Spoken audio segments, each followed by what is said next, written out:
Right, all those in favour? Any opposed? Thank you very much. Right, we'll move on to the next part, which is 9.7, delegating authority for legal proceedings. I've had two councillors approach me to be interested to be on the delegated group, which was Councillor Filipina and Councillor Short. I'm happy to move, and Councillor Ferry second. Just Alina and Celia, if you'd like to talk to this one. That's great. I have a presentation if you'd like to load that up. Thanks.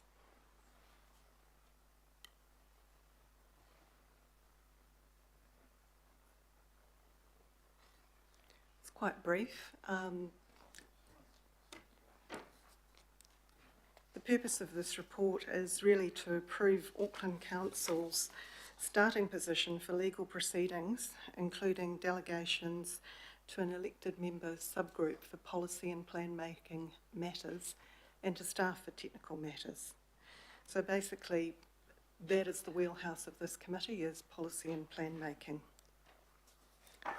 Just to differentiate and make it clear the distinction, all appeals on resource consent matters go through the Regulatory and Safety Committee, so they're not part of this resolution. So just to be really clear on that, appeals lodged against council decisions on resource consents, judicial review proceedings that would go up to the High Court, any Environment Court matters on resource consents, they're all under the responsibility of the Regulatory and Safety Committee.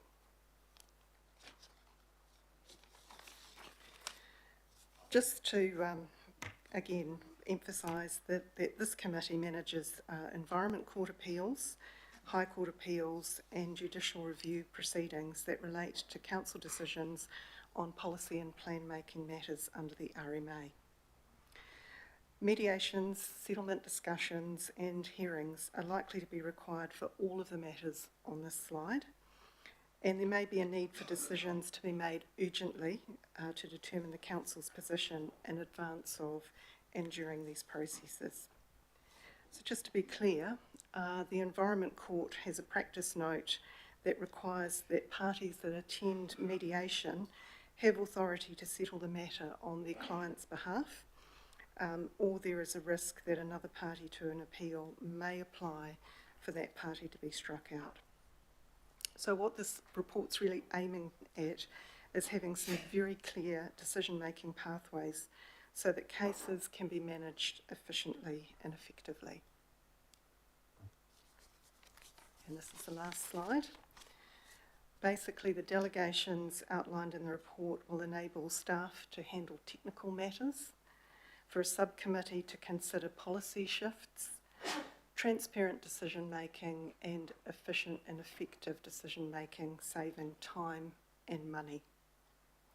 So the resolutions provide for staff to handle technical matters, and a subcommittee composed of the chair, the deputy chair of this committee, two other councillors and a member of Haukura, the authority to make urgent decisions on revisions to council policy positions for unitary plan matters.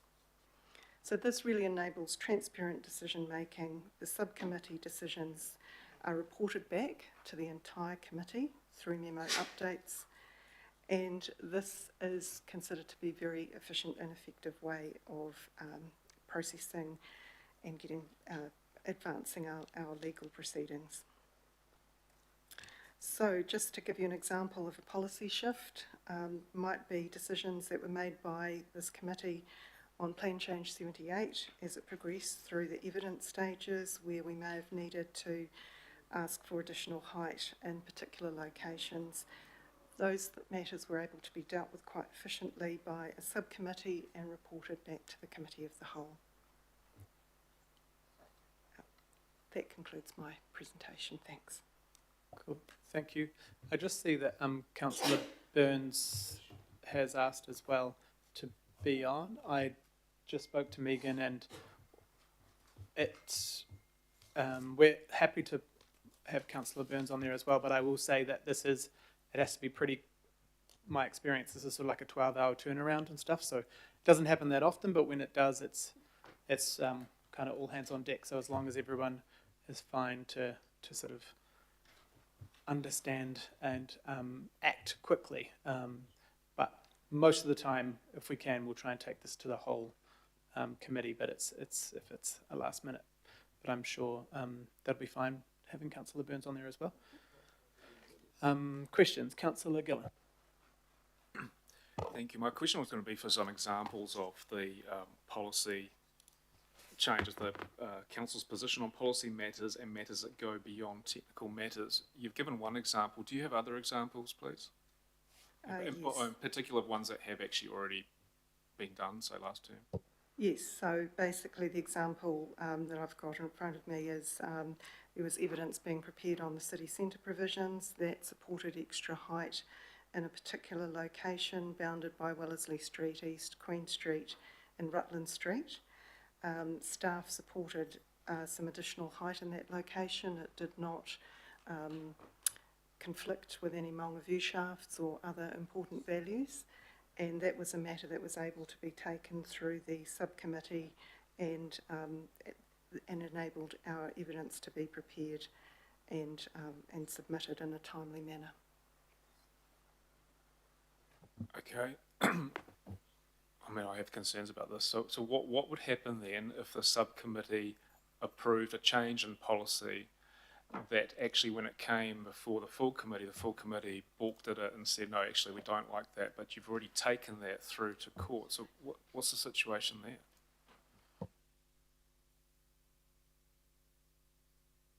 So the reason I ask that is because it says in the report that it only needs 3 people on the subcommittee to be in support of it, and so 3 out of 20 plus here is not a majority. Maybe through the chair, I'm happy to answer with a little bit of context. So this very much is about urgent decisions. So when things go to the court will want all the parties to it to be able to have decision-making ability. Where we have time, like more than a month, it always comes back to this committee without question. If we're given a couple of days and it's in the middle of a cycle, then we can't bring it back to the committee. That is the situation that we're talking about here. So whether that's staff level or committee level, that's what we're talking about. So if, for example, the delegation is used for whether it's a technical matter or a political decision is made through the delegations, then that would be advised back to this committee, but this committee would not be asked for their views about whether or not they agreed with that position. It would be reported back to you as a committee, and the matter would continue through the court process. But as I said, we're not trying to be tricky or weird here. We just know over years of experience that there are some times where you're literally given days to have to make some kind of position. And so we just want to do that correctly and transparently. And this is what we're laying out for you here. So a supplementary question then, because the chair mentioned 12 hours notice, you've mentioned several days notice. What is there a common, how long is the notice usually? Because in my mind, most of us are in the city centre at least 2-3 days a week. And so, if we need to be pulled out of another committee and make a decision quickly and go back in, then that can be arranged, I would have thought. Well, again, it's just, we use subcommittees or smaller committees in lots of the work we do across council just for speed matters. So I guess all 21 of you could get involved, but the reality is you won't all, and you won't all want to. And so this is, again, it's a pure timing thing. There's no consistency around timing. Most of the time we get an opportunity, we get enough time to bring it to committee. So it's not a problem. But there are occasions where we are given just a few days, and that also means that once the council staff get it, we might give the subcommittee members 12 hours, to the chair's point, to bring them together, to give them advice, and then we need to prepare and go back to the court. So it could be 3 days for us, 12 for the delegated authority, but within that, we get time to go back to the court and provide our advice. So there's no inconsistency in those timings. I'm just saying it's quick. Thank you. Deputy Mayor. Yeah, thanks. Does this approach help us avoid unnecessary hearings and encourage earlier resolution where possible? Through the chair, yeah, it does. So we want to avoid taking long legal proceedings. But once it gets to a court, clearly that's a legal proceeding, but this can mean that it can go to mediation or we can have a quicker resolution, hopefully. So you would say that this new approach actually delivers better value for money because it gives us that check and balance? No? It's not a new approach in that we did this last term and the term before, so it's just standard, but it absolutely does, as compared with going through kind of a full process. Yep. Thank you. Thank you. Okay, I think we are ready to go. Thank you both for the advice. Are there any speakers to the item? Yeah, I think it was. Yeah. All those in favour? Aye. Are there anyone opposed? Yeah, I'd like recorded against B and C, please. Cool. Councillor Gillen opposed B and C. Thank you. Right, on to the next status update and actions and decisions. Don't think there's any. Happy to move. Councillor Bartley second. All those in favour? Forward work programme. What was the question? Oh, sorry, Councillor Fletcher. Sorry, I was just trying to bring up the next agenda item. My questions are in relation to PC 120 and the work that officers continue to do in light of the fact that the RMA Auckland legislation has now received royal assent. So I wondered whether you can provide some input into the principles. I mean, the last time we've actually considered some of this was at the workshop that we had, I'm trying to think, the middle of March or around the end of March, and there's been nothing subsequent to that. So I'm just interested in what you can provide in terms of status on that work. Thank you. So I don't think we were trying to get a memo out to you and the local boards before this committee, but I think we failed that, but that will come shortly. Just to give you a summary of what the act was. I know you know that, but just to make sure everyone's across that. So look, we've got a workshop with you again next Wednesday, so in a week's time, which was obviously going to be a follow-on from the previous one. Things have changed a little in the meantime, so we would like to take that opportunity to still progress, but to provide you some advice or getting your feedback on where things sit now with the new kind of 1.4 number. But we still think there are things that we can progress, and we need your feedback on what that looks like. So we're looking to provide some scenarios and some things for you to feedback on, please. I guess I've foreshadowed this to you earlier in March, the 1.4 was obviously a change, and that will require quite a lot of additional work. But I also note under the city deal, the issue for me is around optimising the investment that we've made, creating accommodation in and around those areas where we know employment to be. And it comes back for me to the Southern Line, because if you look at the Southern Line, you've got a metropolitan centre in terms of going south. You've got Drury, you've got Pukekohe, you've got those new stations, the investment with the electrification.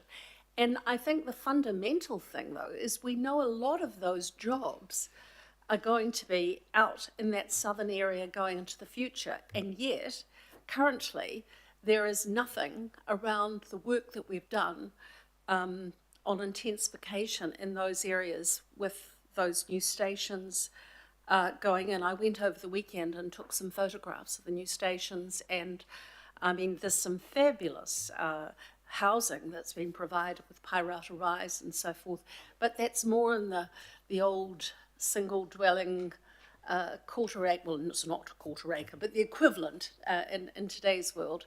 And I'm really interested to know that there's a consistency with what we've done within the city deal, because it seems slightly at odds when you look at the principle that was discussed around the 10K area. So I would welcome what you can provide for us by way of information, and I've got a whole range of other questions as well, but that is the primary one.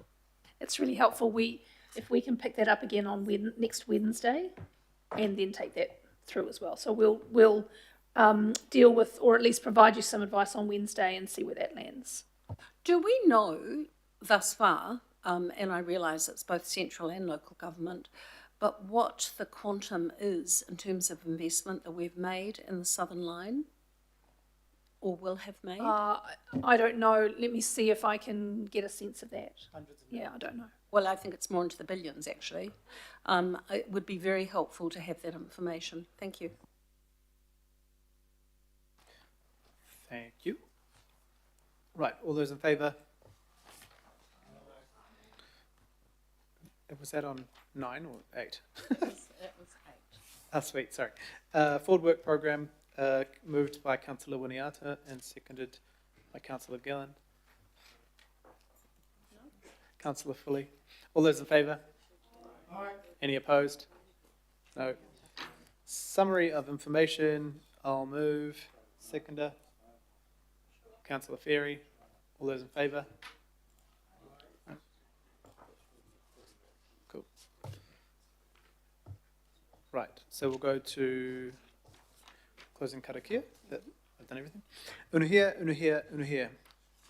Kia ora tapinui, kia wātea, kia mama, tinako, te tinana me te wairua, e te ara takatu. Koia ra e rongo, whakairea ake ke runga kia tina. Haumie huie tai ki e. Thank you very much, everyone. That was a very good meeting. We will see you tomorrow, I think. Yeah. Kia ora. Thank you, Richard.